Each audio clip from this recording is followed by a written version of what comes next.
Welcome to Conversations in the Closet. I am your host, Teresa Romer, and I've got a special co-host today, Maz. Hey, Teresa, how are you? Welcome. I'm so excited to do this with you today. Me too, me too. Thank you for having me. So, you know a little bit about this, I'm sure. We're going to talk a little bit today about being an entrepreneur and trying to promote yourself and create your brand. And Right. what little people realize is we are literally our brand. We are our own brand. Like every single day, we are promoting ourselves, right? Oh, absolutely. In every format, whether it's in public or on social media, in your business, with even at your kid's school, everything you do represents your brand. Everything. Exactly. And a lot of people don't even realize that. So, you don't have to be in business for yourself to understand or know about branding, because we are our own brand. Every single day we walk around and every single thing we do reflects our brand. And but when you're an entrepreneur, you have to take that branding to another level. Right. And a lot of people don't understand that either. I mean, it takes constant, especially with today with the internet and with social media like it is. I mean, you've got to take your branding to a totally different level. And I'm probably the world's worst when it comes to that, Why is that? because I have no patience. That I do know personally. You do not have any patience, but then again, remind yourself there are so many other entrepreneurs out there that don't have patience because they want their brand to just skyrocket overnight. And you know what many don't understand is, building a brand takes time. And Right. And a lot of people don't understand that a lot. and And I remember, a lot of investments. exactly. But I myself am guilty of it. I find myself guilty of it every single day. I put something out there and then I don't understand why it didn't go viral or why I didn't become famous overnight. Oh yeah, oh, I've lived that with you. I experienced that. If anyone knows that, it's me. But But then again, let's not forget that Rome was not built overnight, and everything takes time. And every time there's a setback, there's always a move forward to every step you take in building a brand when it comes to a business or an empire. right. But you also had the experience of knowing a lot of I don't want to say famous people, but celebrities and so on. And so I know I'm not the only person you've ever dealt with that has had to deal with someone like myself who has no patience. Oh, absolutely. No one has patience. I don't have patience either, Teresa, even when it comes to my own brand. But unfortunately, there's a faster way of getting somewhere, and then there's a proper way of getting somewhere. Like I always tell you, um, the proper way of getting somewhere is the slower way, and because it lasts the longest way, it will follow you throughout the years and properly guide you. But the faster way will get you there really fast, but also drop you as fast as it got you there. So the downfall on the faster way, there's so many, tweaks that you can do here and there to get something. For example, I know a lot of people in the industry on social media are creating fan bases that are bought, and they don't understand that these downfall during the period of time as they build their brand. So, when we involve ourselves with clients, we always tell themselves, be patient, take it slowly, because when you build something slowly, it lasts longer, and you can sell further, and you can brand and market yourself better with a better crowd of people. Yes, it does take longer, but it lasts. And that's what you want in a business. So you brought up a good point. People want fame instantly, it seems like, and there's a lot of people out there that suggest that you buy your followers and you buy your friends and everything. I've even had that mentioned to me a few times. And where does that get you? That gets you nowhere. It gets you that temporary fame overnight, but in the long run, you're not going to be that successful because you're not going to have that fan base to buy your products. You're not going to have that fan base to promote yourself. You're not going to have that fan base to market well with. So basically it's going to backfire at you, and you're going to be going back to step one to rebuild it again from scratch. And from my experience in the industry, a lot of the social media outlets are deleting a lot of those bots. I'm not saying no one is doing it, even the huge celebrities are doing it, but if they do it, they've already had that fan base built. Right. But isn't there also a way for people to look at the analytics somehow and see that you've got bot followers and friends? Oh, absolutely. If you have the proper people to do that for you, yeah, anything can be shown. Right. So you're really only fooling yourself. Exactly. And that's a business. That's literally, it's called being a double agent to yourself. You're fooling yourself and you're fooling others. But then again, the person that's going to backfire is your business, and which is going to downfall, and you're not going to be, getting that attention and that outlet that you need in order to expand the brand. And that, to me, I think is probably the worst part for someone in the industry, whether it's a client or whether it's someone, a public figure, is going to understand and then finally get to the point and realize that, yes, being patient, yes, taking this slower road, yes, waiting for that anticipation is going to be much, much easier than taking the fast road and ending up, in a ditch. Right. But, I can remember 20 years ago, more than that, 25 years ago, when I bought my very first health club. And there was no such thing as social media back then. I mean, the internet was barely the internet was barely coming on the scene, Yeah, back then was the 1-800 numbers and the flyers. No, exactly. I mean, like when you wanted something done, I remember I had to do my own radio shows, my own TV commercials. Right. I had to do everything. I mean, I had my own call center, trying to get people to join my health clubs. But I mean, like I found, and tell me if I'm wrong, but I just found that it was easier for me to be successful back then than it is versus now, because I literally pounded the pavement. I did all my own ads, my commercials. I mean, like I did everything, but within the first year of opening my doors, had record amounts of members, and I was famous all over that city. And well, Teresa, you always have to remember your competition was less back then. Right now, we're talking about the world of technology. I mean, there's people sitting at home and running empires. Exactly. So back then it was the old school method, which I prefer. I'm this Jewish guy that prefers to do everything by the book. And as you know, I like to write things instead of put things on a computer. So, back then it was easier because your competition was less. You had, you only had a few options of marketing, which was radio, TV, flyers, which was, considered mail marketing. And that was it. And that's all you did. And let's not forget the famous banners that everybody would put over everywhere.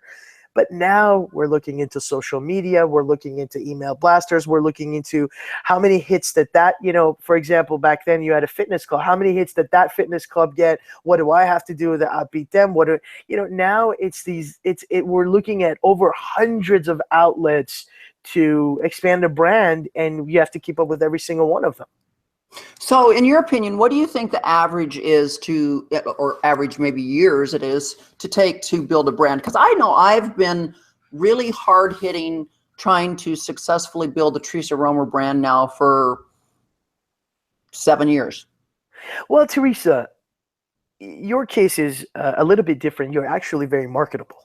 I always tell you, and I always say this to all the other people that are on our team, is that Teresa Romer is the marketable brand. However, you've had bad luck being in the hands of those that do not see that vision that's the rest of us see. So your bad luck, unfortunately, was the same as many others. They land in the hands of money hungry PR investment teams, money-hungry social media, non-professional teams that just, they want to cash in the money. They put a little amount of time for those clients, and they don't, when you hire people, they have to work for you with heart and soul. I know it's difficult to think about that nowadays, but it's the truth. There are good people out there that you can trust. There are people out there that will, work for you from the heart, that are loyal, that are honest. You just have to find them. So I say, what you went through was a period of time of testing, and now you're a professional. So now, when a bullshitter comes around the corner, you smell it a mile away, and you know exactly what's going on. As to compared to what you were 3 years ago, when anybody would come and tell you, "Oh, Teresa, we're going to do this and we're going to do that," and you would automatically believe it. So I say the average time that someone has to wait to properly do it with a proper team would be probably somewhere between 6 months to 18 months to build that foundation, to get it grounded, to have everything ready, to get a new fan base, rebuild a brand. Especially it's more difficult when someone has had a brand before that has failed and you're rebuilding it. So that means you have to literally erase everything and come back from the dead. Right, and that's what I feel like I've done over the past 7 years. Is I feel like I have had to start over again, like at least three different times, maybe And that's four. discouraging. Yeah, that's absolutely discouraging too. I can understand where you lose your patience at times.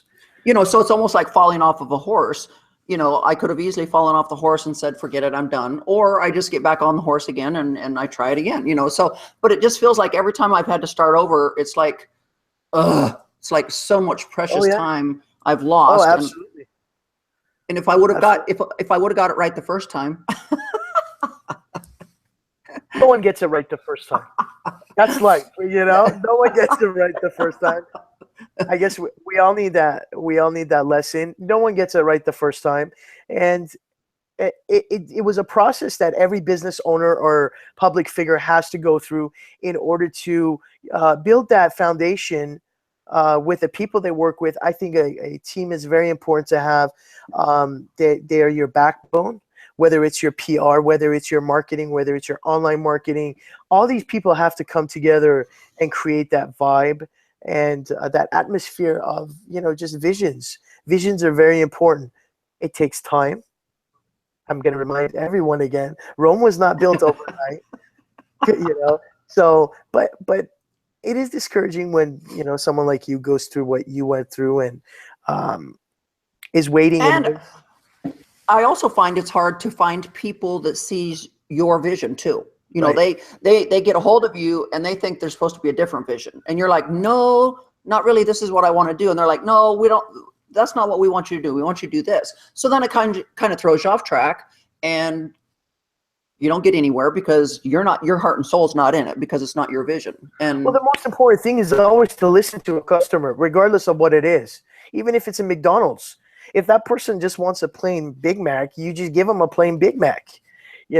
So basically, whoever, as I see that as a business owner myself, when a client, customer comes to you, you have to deliver to them exactly what they want and envision whatever they want. You can guide them. You can, enhance their vision a little bit more and make it broader to many different other varieties of selections that are available to their brand. But I think staying on one road with each other is the most important thing. Right. So have you yourself, as a professional, have you yourself found that it's been hard to brand yourself? We brand ourselves by our quality of work. Yeah. We've built our reputation with clients with our quality of work. I have as you probably know, we have a little slower method, but we have a trustworthy method. And I think the best thing is you go on and branding yourself, especially with companies like us that provide services and consulting. It's always best to market yourself by being a friend to the client, because when you are one, they trust you. Right. And that is the main case of a business, is they need to build that trust with you. And if that trust is not there and you're just out there, to work your hours and get your money and leave, you're not going to succeed for them, and they're not going to stick with you. They're going to leave you and go to the next best person. So throughout the years, we've built that relationship and our brand with, that communication level that we've had with the customers and with the clients. it's a different, for me, it's very important. If I have to stay an hour longer on the phone to talk to the client, I'll make sure that when they hang up, they're happy. Basically, in this industry, there's so much competition. It comes down to how you take care of, your client. Right. And at the end of the day, that client may be getting 5, 6 different other offers from the same, business that you're running, but they will choose you because they will know that they have a different bond with you, they have a different trust level with you, and they know that whatever you say, you will guide them properly. And to me, I think that's more important than money. Very, very true. Very true. But when it comes to branding, I can't say it enough. People just don't realize that they themselves are their brand every single day. And it doesn't matter whether you're a celebrity or whether you're just a common person, maybe a lawyer in a law firm or whatever, but people don't understand, especially with today's technology and social media like it is, that you have to constantly protect your brand. You can't be out there doing weird stuff and it gets out there all over the internet and it costs you your job, or it costs you, it takes your brand way back after you've worked so hard to get your brand where it's, where you want it to be. Teresa, I could repeat this for years. The most important thing is to show yourself well everywhere that you are, even if you're not a public figure. Because regardless, you will have a profession, you have a career, you have kids, you have a family, you have a wife, you have a husband, you have a partner. In every way, everywhere you go, even to the local restaurant, they will know you. And right. that is your brand. That person that sees you coming in knows what you represent. So especially if you go on social media and represent yourself totally different than your profession, I think that's a huge mess. Very true. Slap in Very the true. face. That's a slap in the face, and there you go. There you go back 100 steps down. Well, and I can remember back in 2010, I spent a month in Europe, and at that particular time, I was Mrs. Texas, and I'll never forget. We're over there.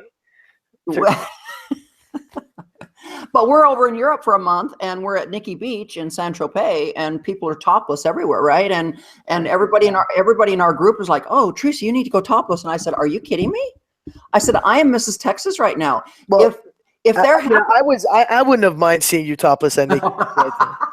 Oh no, but what I was afraid of, once again, and I was protecting my brand, and I was protecting the pageantry world. I said, if there gets to be a picture of me on the internet topless, and it gets back to the United States, and my pageant people see that, I could lose my crown and my title. So I was like, oh no. I said, you all can get topless as much as you want, but I can't. You should have taught that back in the days to Vanessa Williams.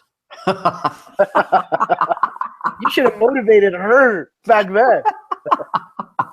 Oh, very true. But I'm just saying, right there, that just shows you how I was trying to protect my brand, my name, and the pageant system, because I could have easily portrayed myself in the wrong way while I was in Europe. And some people were like, "Oh, you're in Europe, it won't matter." And I'm like, everybody's got a cell phone. Everybody has eyes everywhere. There is no place on this planet that you can get away from technology now. There's no way. Not even if you are stuck on Mount Kilimanjaro where you were, and you know that there was cameras there as well. So there's no place on this planet that you will not be caught on a technology camera wherever you are. That's very true. Very true. And even when I was climbing Mount Kilimanjaro and I was almost dying, I still, there were still cameras following you everywhere. And I was still putting my brand out there. I was putting my name out there, and that's another reason why I almost died, I guess, was because I was bound and determined to stand up for the people of Houston, Texas, that gave me $100,000 in a fundraising effort, that I was going to come home a winner, and that I did what I said I was going to do. So, Teresa, absolutely. I mean, we have lawyers, attorneys, and doctors, and so many different clients that are non-public figures, but are well-known names. They even care about where they go to eat at night, so it's in a proper location, because maybe their patients might be there and they might think something different of them. So everywhere you go, you're building that brand in every profession. Yeah. Very true. So I guess our takeaway here today is that To have patience, and to build it properly, and make your image. So I guess I guess that phrase that my mother made me grow up with, patience is a virtue. Absolutely. So for the listeners out there, you've all found out today that Teresa Romer really doesn't have much patience. No, not at all. But Not I'm trying to learn it. But also, if you're passionate about something, go for it. It's your dream, and if it's your dream and you're passionate about it, go for it, and just protect your brand. That's all I got to say, people, is just, your brand is your Reputation. It's Absolutely. your reputation. It's everything, and you'll have it forever till the day you die. So with that said, just protection when it comes to your brand. When it comes to your brand and when it comes to your name, just put a double condom over it. That's it. I knew sex would come into this somehow. You just double condom that shit and protect it, and make sure that no one will destroy your name and your reputation or your brand. Because once that's done, you are officially done. Yeah. Well, thank you so much, Moz, for being my special guest today. I so enjoyed it. Make sure you get out there, everyone, and find me. I'm on Facebook, Instagram, Twitter, Snapchat, Pinterest, and of course my YouTube channel. Get out there, find me on YouTube, and subscribe. I'm growing slowly but surely. I'm having patience. Absolutely. And with this said, I hope you all have a great week, and we will catch up with you next week. Bye-bye, everybody. Bye.